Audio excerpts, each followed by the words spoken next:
मला असं वाटतं की मुळामध्ये विरोधकांमध्ये जी लढण्याची एक शक्ती पाहिजे किंवा लढण्याची जी इच्छाशक्ती पाहिजे त्या इच्छाशक्तीचा कुठेतरी अभाव दिसतोय।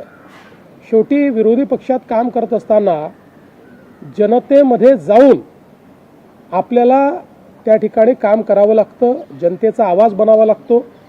पण विरोधी पक्ष हा केवळ माध्यमांमध्ये दिसतो, विरोधी पक्ष कुठेही जनतेत दिसत नाही। तो जोपर्यंत माध्यमांमध्ये आहे तोपर्यंत जनता त्यांच्यासोबत जाणार नाही। आज आमच्या पुढे या समितीने आपला अहवाल सादर केलेला आहे। आता हा जो अहवाल आहे हा अहवाल आमच्या मंत्रिमंडळापुढे आम्ही मांडू। त्यातल्या ज्या विविध शिफारसी आहेत त्या शिफारसींवर मंत्रिमंडळ चर्चा करेल आणि त्यातल्या कुठल्या शिफारसी स्वीकारायच्या आहेत, कुठल्या मॉडिफाय करायच्या आहेत या संदर्भातली जी काही निर्णय आहे ते मंत्रिमंडळ घेईल आणि त्यानंतरच आपल्याला त्या संदर्भातलं ब्रीफिंग केलं जाईल।